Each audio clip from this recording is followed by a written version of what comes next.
कोई कहे इसके पास साधन नहीं था, बिल्कुल था। यहां तो महात्माओं के बीच में मंथन है। अरे महात्मा में ही लिखा है, सारे देवता अमृत लेकर के आ गए थे। कथा शुरू नहीं करना, रुको रुको रुको रुको रुको, देखा वाह, जिसके शुरुआत में ही सारा स्वर्ग प्रकट हो गया, उसका परिणाम स्वर्ग थोड़ी ना होगा। लोग बड़े बड़े कथा सुन रहे हैं कि स्वर्ग मिल जाए, भागो। कथा शुरू होने से पहले जिसके स्वर्ग प्रकट हो गया, इंद्र खड़े, वरुण खड़े, सिद्ध खड़े, गंधर्व खड़े। इंद्र आ गया, रुके रुके गुरु जी ने 2 मिनट दो, कहा पेड़ के नीचे तुम बैठ गए। वक्ता को इसी प्रलोभन से बचना चाहिए। और दक्षिणा भी पहले ही फिक्स कर दी, हम अमृत दे देंगे, कथा हमको सुना दो, तुम्हारा काम भी बन गया, परीक्षित का भी काम बन गया, हमारा भी काम बन गया। पहले निश्चित वो अमृत पी ले, इसलिए तो सुन रहा है कि मरने वाला है, ये अमृत पी लेगा तो एक तक्षक क्या हजारों तक्षक खा ले तो कुछ होने वाला नहीं, मरेगा नहीं। सुखदेव जी ने दुत्कार के भगा दिया। प्रसिद्ध श्लोक है, प्रसिद्ध बात है। कहां कथा कहां सुधा, को कथा को सुधा लोके, को काचक को मणिर्महा। कहां ये खारी समुद्र से निकला हुआ अमृत और कहां भागवतामृत। हमने माना उसको पी लेगा तो मरेगा नहीं, फिर तो पिला दो, बोले कोई जरूरत नहीं है। क्यों? बोले इसको पी लेगा तो फिर पैदा नहीं होगा, मरेगा जरूर, पर ऐसा मर जाएगा कि दोबारा पैदा नहीं होना पड़े। हम वैष्णवों में मृत्यु कौन सा झंझट है, आचार्यों का तो तिरोभाव ही किया जाता है। जन्मोत्सव बड़ा नहीं है, तिरोभावोत्सव बड़ा है। भक्तमाली जी का उत्सव होता है तिरोभाव का, तो नाम है पिया पियतम मिलन। दास हमारे द्वारा हमने पूज्य पिताश्री का वार्षिकोत्सव किया, सब महाराज उपस्थित, फूलडोल दास जी भी पधारे। आपका अनुगत्य तो हमें बचपन से मिला है। तो उत्सव हुआ, राधा रमण चरण मिलन महोत्सव। जन्म समस्या है, इसको सुनने के बाद वो नहीं होगा जो तुम्हारा अमृत काम करेगा, पर वो हो जाएगा जो देना तुम्हारे अमृत की औकात भी नहीं है। ये मरेगा जरूर, पर फिर दोबारा इसको पैदा होने की जरूरत नहीं पड़ेगी। ले जाओ, परीक्षित कोई और हो, हम में आप में से कोई हो, पंडित जी बुला लिए, कथा शुरू हो गई, उस बीच में कोई संत, सुनो सुनो ऐसा नहीं करो ऐसा करो, तो आदमी का मन डोलने लगेगा, कहीं हमने कोई भूल तो नहीं कर दी। संदेह, शंका। धर्म करते ही, भजन करते ही सबसे पहले शंका का जन्म होता है। पूतना शंका की रूप थी, ब्रज लीला शुरू करने से पहले भगवान ने सबसे पहले शंका ही मिटाई, आगे की बात बाद में देखेंगे। चक्रवर्ती ने पूतना को शंका का रूप कहा है। परीक्षित बिल्कुल ठीक है, हम तो गुरुदेव आपकी शरण में, आप बताएं, आपको आप जैसा चाहें। इसलिए इसके सुनने के पीछे का लक्ष्य मृत्यु का भय मात्र नहीं है। होता तो देवताओं के द्वारा दिया जाने वाला अमृत पी लेता। गुरुजी आपको क्या फर्क पड़ता। और अगर परीक्षित ऐसा कोई डोलन डालन वाला होता तो सुखदेव शरी का महामुनि उसको सुनाने के लिए चलता हुआ गंगा के तट पर प्रकट भी नहीं होता। ये सामान्य पुरुष नहीं है। सुखदेव की महिमा का वर्णन पहले दिन कथा की शुरुआत ही सुखदेव की महिमा से कही गई थी। आपको ध्यान होगा नारद जी ने भागवत व्यास को बताई, पर भक्ति को न बता पाए। व्यास जी ने भागवत लिखी, सुखदेव को पढ़ाई, पर परीक्षित को न बता सके। उसी सभा में बैठे थे। ये भागवत की महिमा जानते थे। ये स्वयं भगवत स्वरूप हैं, 24 अवतारों में आते हैं। कथा सुनने का मजा भगवान से भी इतना नहीं आता, भगवत भक्त से जितना आता है। नारद भी भगवान है, व्यास भी भगवान है, पर दोनों न कह सके। वर्णन तो सुखदेव के द्वारा हुआ। ये परीक्षित मुमुक्षु भी नहीं है, जिसने पैदा होने से पहले प्रत्यक्ष वासुदेव का दर्शन किया उत्तरा के गर्भ में, जिसके पिता को गोविंद ने गोदी में खिलाया, जिसके बाबा के रथ को श्री गोविंद ने भरे मैदान में सबके सामने लगाम पकड़ के चलाया, जिसके परदादी की चरणों की धूल को अपने तिलक पे मिला के माथे पे लगाया, कुंती, उसकी कथा सुन लें तो हम मुक्त हो जाएं।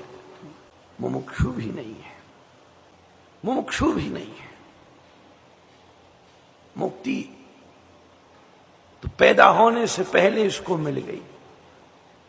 अश्वत्थामा ने उत्तरा के गर्भ पर ब्रह्मास्त्र छोड़ा, उत्तरा गोविंद के शरणागत हो गई, ठाकुर दौड़े। इसका जीवन कैसा बीता है परीक्षित। किसी को दे वो है क्या जिसको मैंने मैया पेट में देखा था? वो कुछ आंख सी मिल रही है। और भजन किसको कहते हैं? और जप क्या है? और तप क्या है? और ध्यान क्या है? और योग क्या है? और विरह किसको कहा जाता है? इसके परे और प्रेम क्या है? वृंदावन में गोपी चलती है, बंदर पेड़ हिला, ओ आ गए क्या? वो गोविंद, ओ अच्छा बंदर है। ये परीक्षित चलता है। इसका गुण का वर्णन किया है। जिसको देखता है उसमें उसको खोजता है, जिससे मैया के गर्भ में मुलाकात हो गई थी, जिसने संपूर्ण जीवन ही ऐसे व्यतीत किया है। अगर सुखदेव जी सिंह हैं, भागवत सिंहनी का दुग्ध है, तो परीक्षित भी सोने का कलश है महाराज, कोई सामान्य थोड़ी ना है।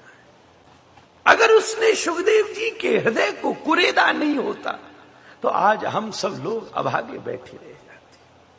अगर उसने जिज्ञासा को प्रस्तुत न किया, अथा तो ब्रह्म जिज्ञासा, ये भागवत ब्रह्म सूत्र का अप्राकृतिक भाष्य है। अगर परीक्षित ने उसको धारण नहीं किया होता, और अनेकों जगह प्रमाणतः ये वर्णन हुआ है, परीक्षित इस प्रकार कथा सुन रहा है कि अनेक वर्षों तक अगर हम भी कथा सुने तो हमारे जीवन में भी उत्पन्न होने वाले अनेकों प्रश्नों का परीक्षित के माध्यम से हमें उत्तर प्राप्त हो सके। जिसका सबसे बड़ा प्रमाण भागवत में अनेकों जगह है, और सबसे सुंदर प्रमाण स्वयं रास पंचाध्यायी में प्राप्त होता है। गौड़ीय वैष्णवाचार्य लिखते हैं, अचानक परीक्षित कहां कृष्ण कथा के प्रति निष्ठावान और रास के मध्य में पूछ लेता है, न तो ब्रह्मतया मुने गुण प्रवाहो परमस तासाम गुणदियाम कथम। हे प्रभु, ये गोपी तो गोविंद को अपना पति मानती है, इसका उद्धार कैसे होगा? प्रश्न भी ऐसा पूछा कि सुखदेव जी ने भी थोड़ी देर अपना मुंह बना लिया।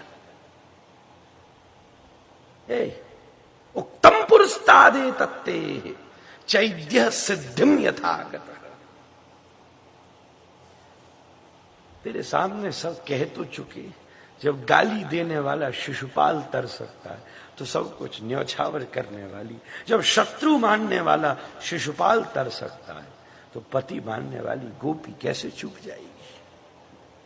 इस प्रकार के प्रबुद्ध श्रोता का ऐसा सामान्य सा प्रश्न, ये प्रसंग तभी पचेगा जब इस बात को रखा जाए कि ये समस्या परीक्षित की नहीं है, पर परीक्षित ने सोचा, सुनते सुनते कभी किसी श्रोता के मन में ये बात उठ जाए तो उसे गुरुदेव के माध्यम से समाधान की प्राप्ति हो सके। ऐसा परमार्थी है, परोपकारी है, धार्मिक है, और सबसे सुंदर बात है स्वयं श्रोता है।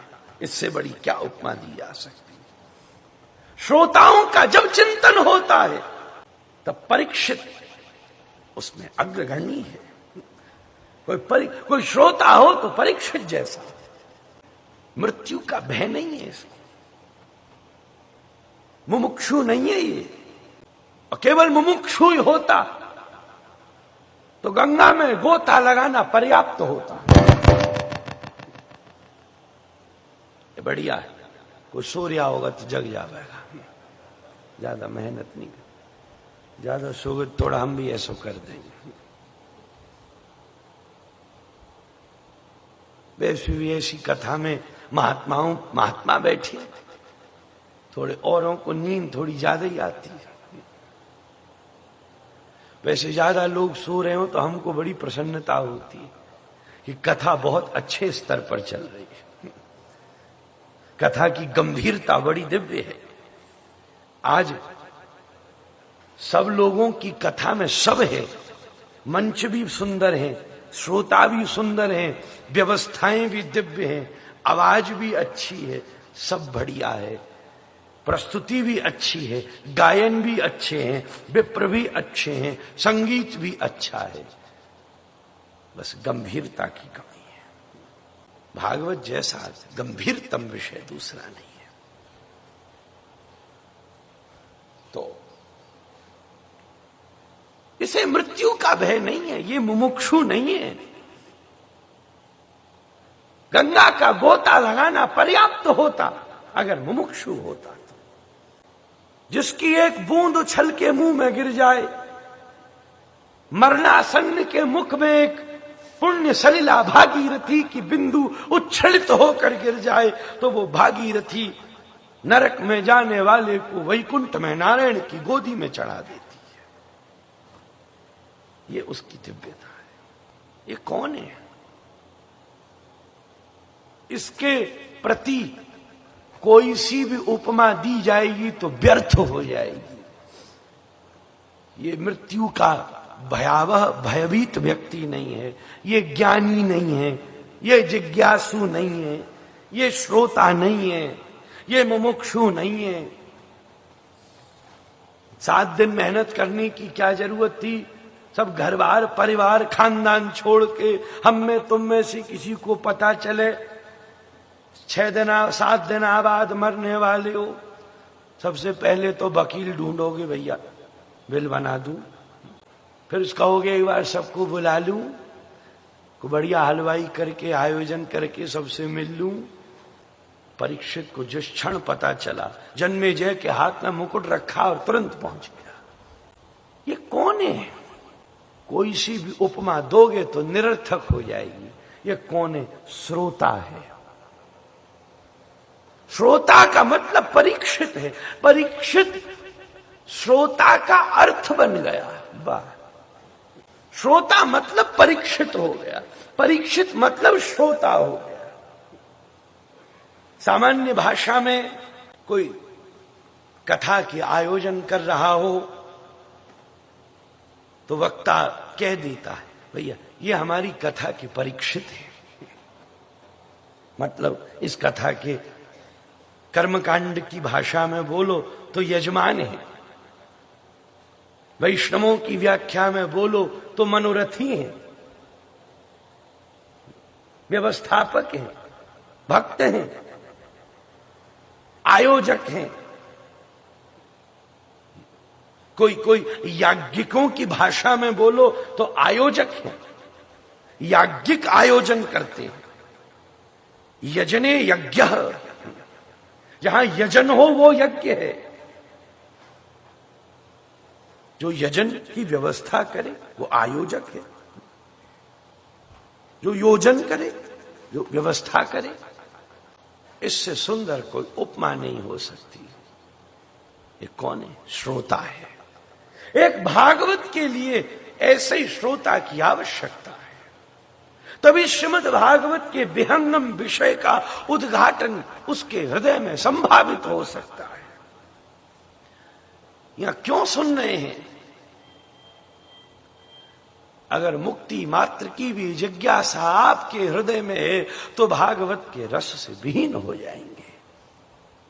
मुमुक्षु बनने से भी काम नहीं चलेगा। श्री चैतन्य चरितामृत कहती है, भुक्ति मुक्ति सिद्धि कामी सकल अशांत, भक्त एव निष्काम अतएव शांत। इसलिए भागवत को साधन का विषय न समझना। इससे क्या प्राप्त होगा? सर्वोत्तम बात तो ये है कि ये स्वयं साध्य विषय है। गोपी कहती है, दुस्त्यजस तत्कथार्थ। हे गोविंद, हे उद्धव, उसको छोड़ा जा सकता है, चला भी गया तो कोई फर्क नहीं पड़ा, पर उसकी कथा को नहीं छोड़ा जा सकता, उसका परित्याग संभव नहीं। ऐसा वक्ता, ऐसा श्रोता, केंद्र तो वही है। और फिर संग में कौन बैठे? व्यास, पराशर, शांडिल्य, कवि, हरि, अंतरिक्ष, प्रबुद्ध, पिप्पलायन, अविरहोत्र, दुर्मल, चमस, करभाजन, सूत, गार्गी, शांडिल्य। भारतवर्ष के सर्वोत्तम उद्भट महात्मा बैठे। भागवत महात्माओं का ही विषय है, व्यवहारिकों का नहीं है, ऐहिकों का नहीं है, लौकिकों का नहीं है। सब अवस्थित होकर विद्यमान है। और गुरुदेव सुखदेव परीक्षित की जिज्ञासा का अनुभव करके उस जिज्ञासा में छिपे हुए परोपकार की सुगंध लेकर कृतो लोक हितम नृपः, बड़ी प्रसन्नता के साथ सबसे पहला उपदेश करते हैं। हे राजन, योगी नाम नृप निर्णीतम हरेर नामानुकीर्तनम। इसलिए कथा से पूर्व कीर्तन की मर्यादा, कथा के पश्चात कीर्तन की मर्यादा। सुखदेव जी ने पहली चर्चा हरिनाम संकीर्तन की करी है। हे राजन, योगी नाम नृप निर्णीतम, और इसमें भी सर्वोत्तम शब्द क्या है? निर्णीतम। निर्णीतम गोस्वामी तुलसीदास जी ने इसी सूक्ति से लिया, यही इसी श्लोक से, इसलिए श्लोकार्ध से लिया। उमा कहूं सुन अनुभव अपना, सत हरि भजन जगत सब सपना। उमा कहूं सुन अनुभव अपना, योगी नाम नृप निर्णीतम। हम गाने के इतने अभ्यासी नहीं, उसके लिए यहां सब बैठे हैं, ये बैठे हैं, ये सब आपका मनोमंथन कर रहे हैं। योगी नाम संकेत की आओ मानो। अब योगी शिव है, उनसे बड़ा कौन योगी? क्योंकि सुखदेव जी की परंपरा में कल हमने संकेत किया था, अमरनाथ से अमर कथा सुनकर के भी एक इन कालांतर में इनका रूप ऐसा भी है। हालांकि जिन्होंने भागवत के रसपक्ष का उदय किया है वो तो श्री स्वामिनी के परम लीला शुक हैं, वो बात पहले कही आ चुकी है। पार्वती जी ने पूछा, भैया आपके पास ऐसा क्या है? बोले हमारे पास अमर कथा है। अमर कथा सुखदेव ने ऊपर बैठकर करती हुई सुनी, सो मानो इस सूक्ति में उन्हीं का स्मरण करते हो, ऐसी स्फूर्जी हो रही है अभी बोलते समय। निर्णय हुआ, निर्णीतम, निर्णय हुआ। अब निर्णय निकाला कौन ने, ये भी बड़ी मुख्य बात है। चार लोग चौपाल पे बैठ के बच्चा निर्णय निकालने, उसकी कोई भूमिका नहीं होती। समाज के प्रबुद्ध लोग मंत्रणा करके किसी बात का निर्णय निकालें, तभी उस बात की स्थापना मानी जाएगी, तभी वो बात प्रमाणित मानी जाएगी। इसलिए निर्णीतम, पर किसने निर्णय किया? योगी नाम। अनंत वर्षों तक हिमालय की कंदराओं में बैठकर बड़े बड़े योगियों ने परिश्रम करने के बाद भी इसी बात का निर्णय किया कि विजयते श्री कृष्ण संकीर्तन। श्री भगवान नाम रस माधुरी ही एकमात्र साधन है, साध्य है, और कोई साधन नहीं। हरेर नामानुकीर्तनम चेतो दर्पण मार्जनम भव महा दावाग्नि निर्वापणम श्रेय कैरव चंद्रिका वितरणम विद्यावधु जीवनम आनंदाम्बुदिवर्धनम प्रतिपदम पूर्णामृतास्वादनम सर्वात्मस्नपनम परम विजयते श्री कृष्ण संकीर्तनम। नाम्नामकारी बहुधा निज सर्वशक्ति तत्रार्पिता नियमित स्मरणेन काल एतादृशी तव कृपा भगवन् ममापि दुर्दैवमीदृशमिह जनिनानुराग तृणादपि सुनीचेन तरोरपि सहिष्णुन अमानिना मानदेन कीर्तनीय सदा हरि न धनं न जनं न सुंदरीं कवितां वा जगदीश कामये मम जन्मनि जन्मनि भगवत भक्तिर भविष्यति। 8 श्लोक हैं श्रीमन महाप्रभु के। महामंत्र अष्टपदी है। हरे कृष्ण पहला पद, हरे कृष्ण पहला दूसरा पद, कृष्ण कृष्ण तीसरा पद। अभी कुछ दिन पहले चैतन्य चरितामृत की तो इसकी खूब व्याख्या करी। ये भी स्फूर्जी हुई। चेतो दर्पण मार्जनम क्या है? हरे कृष्ण। नामनामकारी बहुधा क्या है? फिर हरे कृष्ण। जैसे ही आप कृष्ण कृष्ण कहते हो तो तृणादपि सुनीचेन तरोरपि सहिष्णुना न धनम न जनम न सुंदरीम कवितां वा, ये हरे हरे। अयि नंद तनुज किंकिरम पतितम माम विषमे भवाम बुधौ कृपया तव पाद पंकज स्थित धूली सदृशम विचिन्तये। नयनम गलदश्रुधाराया वदनम गदगद रुद्धया गिरा पुलकर निचितम बपू कदा तब नाम ग्रहणे भविष्यति। ये क्या है? हरे राम हरे राम। युगायतम निमीषेण चक्षुषा प्राभ्रशायितम शून्यायतम जगत सर्व गोविंद बिहरेण में। ये क्या है? राम राम। आश्लिष्यावापादरताम पिनष्टुमाम दर्शनान मर्महताम करोतु वा यथा तथा च विदधातु लंपटो मत प्राणनाथस्तु स एव नापर। ये क्या? हरि हरि। पूर्ण आत्मनिवेदन हो गया। ये शिक्षाष्टक महामंत्र की ही मानो आचरणीय व्याख्या का स्वरूप।